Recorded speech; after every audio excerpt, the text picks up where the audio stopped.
Defisit itu adalah pendapatan dikurangi belanja. Pendapatannya lebih kecil, kalau lebih besar namanya surplus. Nah, bagaimana di antara belanja itu ada jenis belanja bayar bunga utang. Belanja pemerintah pusat, salah satu jenisnya adalah bunga utang, di mana bunga utang misalnya di tahun 2025 ini yang direncanakan 552 triliun. Nah, bagaimana kalau itu tidak dihitung? Nah, gitu loh. Jadi seandainya pendapatan dikurangi belanja, tapi dalam belanjanya nggak termasuk bunga utang. Nah, itu disebut sebagai neraca keseimbangan primer. Kalau nilainya positif, nah positif itu artinya kan surplus. Tetapi keseimbangan primer tidak selalu defisit, kadang surplus. Kalau surplus itu artinya seluruh bunga utang atau sebagian bunga utang itu bisa dibayari dengan pendapatan. Kalau dia defisit berarti seluruh bunga utang dibayari juga dengan utang baru. Gitu.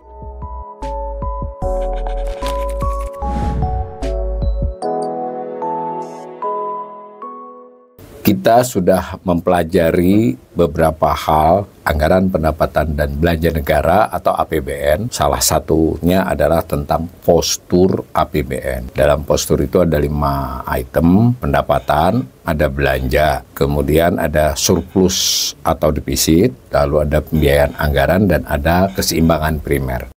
Kali ini kita akan membicarakan tentang defisit anggaran dan keseimbangan primer. Apa itu defisit anggaran? Ya sebenarnya bisa surplus anggaran. Defisit itu adalah kondisi ketika belanja negara melebihi pendapatan negara. Itu disebut defisit. Jika sebaliknya ya surplus. Hanya saja selama era reformasi itu dari tahun 2000 sampai sekarang itu kita selalu mengalami defisit di mana belanja selalu melebihi pendapatan. Postur yang sudah kita pernah bicarakan itu kelima tadi sudah saya katakan. Maka yang disebut dengan defisit, yang D, ini adalah selisih antara pendapatan dan belanja. Secara teoritis bisa surplus. Kemudian surplus atau defisit itu nanti dibiayai oleh pembiayaan anggaran. Nah, kita hari ini bicara tentang surplus defisit ini. Yang pada RAPBN 2025 yang sedang dibahas ini direncanakan 616 triliun. Sedangkan yang sedang berjalan 2024 ini diperkirakan oleh pemerintah sendiri akan defisit 610 triliun. Tahun lalu, tahun 2023 ya di bawahnya. Ini ada pendapatan yang merah, yang biru adalah belanja. Tampak bahwa garis biru itu slopnya, kemiringannya, artinya laju kecepatan rata-ratanya tentu dalam tahun-tahun tertentu bisa kecepatannya menurun, tapi secara umum ini meningkat. Pendapatan sebenarnya juga relatif meningkat, tetapi lebih lambat, maka defisit cenderung melebar. Istilah defisit itu melebar ya, yang secara nominal cenderung bertambah dari tahun ke tahun. Kita juga sudah belajar bahwa defisit tersebut itu selain dinyatakan secara nominal, yang dinyatakan secara nominal yang hitam ini, misalnya tadi 2025 yang direncanakan ini 616, ini 610 2024, sebelumnya adalah 523, sehingga kita bisa gambar grafik hitam ini. Sedangkan yang orange ini menunjukkan persentasinya atas produk domestik bruto. Itu memang lazim ya dalam analisis keuangan negara, tidak hanya untuk Indonesia, tapi untuk berbagai negara, dan dalam kajian, dalam buku teks, maupun dalam analisis internasional, ini biasa dipakai. Jadi kita bisa mendapatkan sumber rasio defisit APBN Indonesia itu di sumber data internasional, yang perhitungannya tentu bersumber dari realisasi kita sendiri ya. Biasanya lembaga internasional seperti IMF itu memiliki estimasi proyeksi sampai 5 tahun ke depan. Nah, kalau kita gambar yang sudah terjadi sampai tahun 2023 ya, ini gambarnya. Yang hitam adalah defisit nominalnya, yang ini adalah defisit secara rasio atas PDB. Maka kita memperoleh rata-rata. Rata-rata itu artinya selama 5 tahun, defisit masing-masing tahun berapa dibagi 5 ya. Maaf, yang 90-97 kebetulan kita pakai 8 tahun untuk sekedar perbandingan saja di era sebelum reformasi seperti apa. Itu defisitnya hanya min 0,3%, nggak sampai 1% ya. Kemudian tahun 2000 sampai 2004 di era awal reformasi, era Bu Mega dengan era Gus Dur dengan Bu Mega itu mencapai min 1,75% dari PDB. Di era Pak SBY pertama itu turun menjadi min 0,8% dari PDB, kurang dari 1% ya. Sekali lagi nominal defisit dibagi dengan produk domestik bruto pada tahun bersangkutan. 2010-2014 masih di era PSBY kedua, defisit meningkat. Kita bisa mengartikan laju kenaikan belanja di era kedua SBY itu melampaui laju kenaikan pendapatannya. Di min 1,58. Nah, kemudian era Jokowi yang pertama, ya kalau dilihat angka minusnya 2,32%, ya mungkin bahasa ngepop sekarang itu defisitnya ngegas ya, berarti belanjanya ngegas.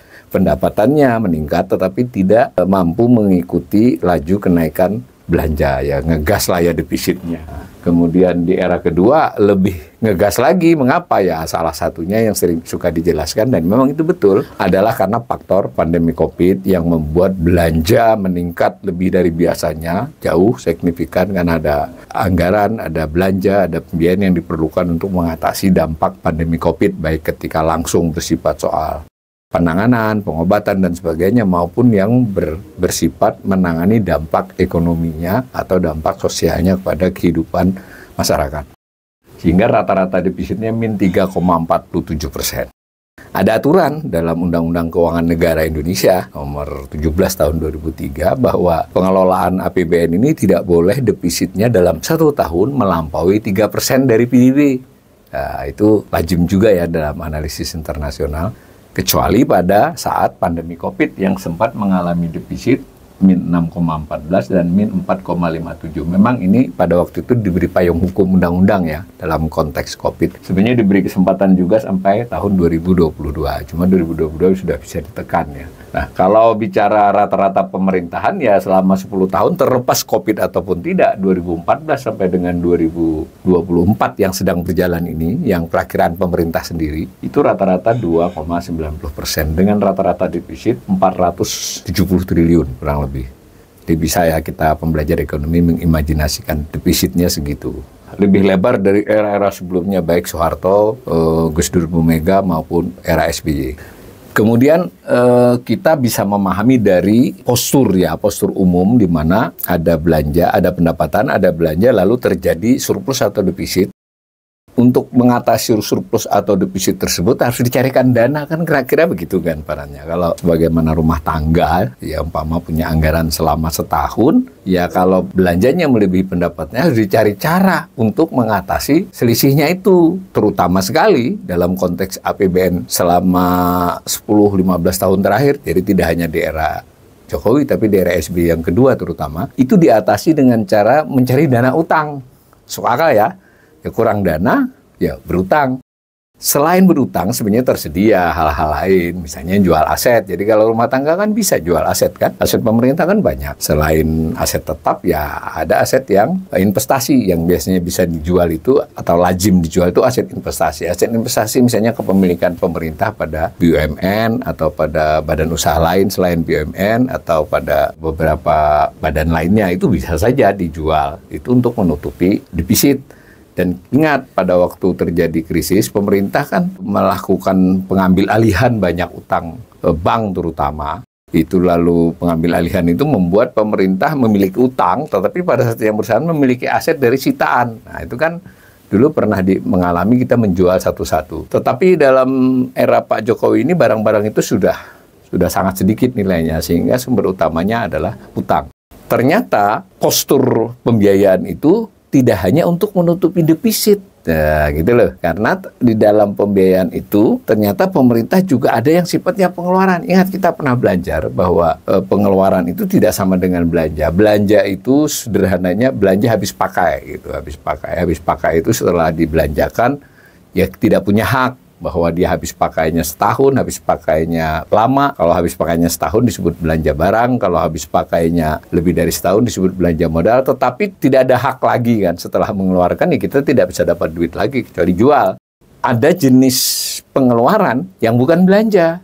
Misal pemerintah melakukan investasi kepada BUMN, salah satu BUMN, mau itu BUMN karya seperti Hutama Karya, atau kepada PLN, atau kepada Pertamina, atau kepada BUMN lainnya. Begitu juga kepada beberapa badan yang kita kenal belakangan, lembaga-lembaga investasi yang milik pemerintah, itu ada pengeluaran uang, tetapi masih memiliki hak atas itu. Kan beda nih kalau belanja barang.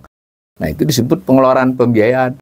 Tetapi karena kondisinya sudah defisit, kondisinya kan Uang untuk belanja saja pendapatan nggak cukup, maka satu-satunya cara untuk pengeluaran investasi, pengeluaran pembiayaan, mohon maaf, pengeluaran pembiayaan itu, yang contohnya adalah investasi, itu mau tidak mau adalah berutang, jadi nambahi utang.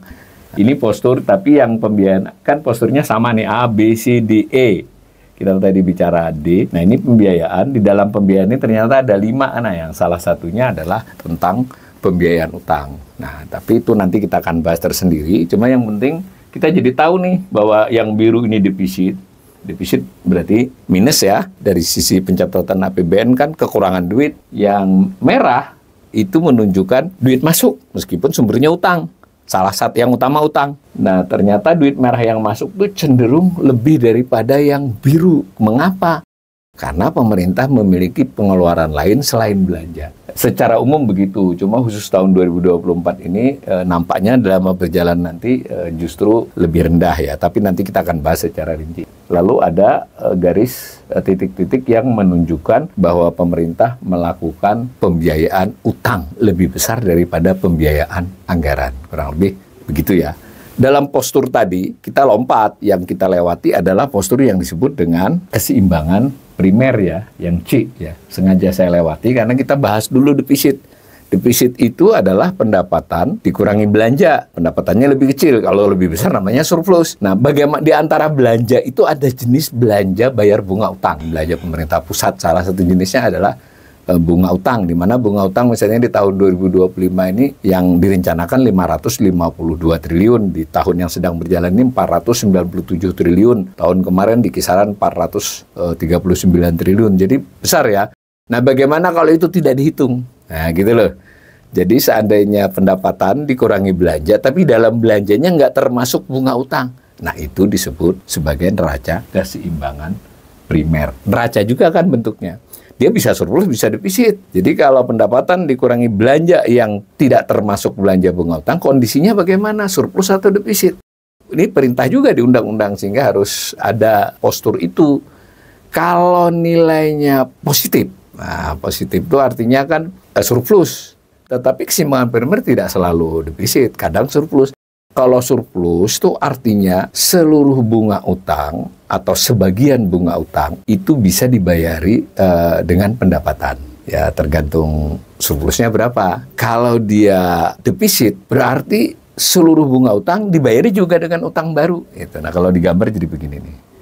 Nah, ini kalau ini angkanya dari grafik ini, dari tabel ini saya panjangin ke sana, dapat ini. Nah, saya kasih tanda ini dari saya, kalau merah ini defisit, kalau biru itu surplus ya. Jadi kalau dia merah defisit, itu berarti seluruh bunga utang dibayar dengan utang baru. Kalau dia biru, sebagian atau seluruhnya dari bunga utang dibayar dengan pendapatan, tergantung nilai surplusnya ya. Karena itu fokusnya adalah bahwa kondisi fiskal suatu negara APBN itu biasanya kalau surplus, keseimbangan primernya, itu masih aman. Sebenarnya Indonesia relatif kurang aman ini selama bertahun-tahun. Kecuali 2023, tiba-tiba kita surplus. Nah, tahun yang sedang berjalan ini nampaknya keseimbangan primer juga masih negatif. Dan tahun 2025 yang mendatang juga masih diperkirakan akan negatif atau defisit. Nah, cuma Ibu Sri Mulyani dalam pidatonya mengatakan defisitnya lebih kecil dari tahun-tahun yang lampau. Nah, itu tergantung sudut pandang ya. Kondisi keseimbangan primer defisit itu buruk. Katanya membaik itu keburukannya yang membaik. Jadi kita sebagai belajar ekonomi tetap harus kritis. Keseimbangan primer ini menurut teori mutlak harusnya surplus. Boleh sesekali defisit, tetapi dalam jangka panjang dia mestinya harus surplus.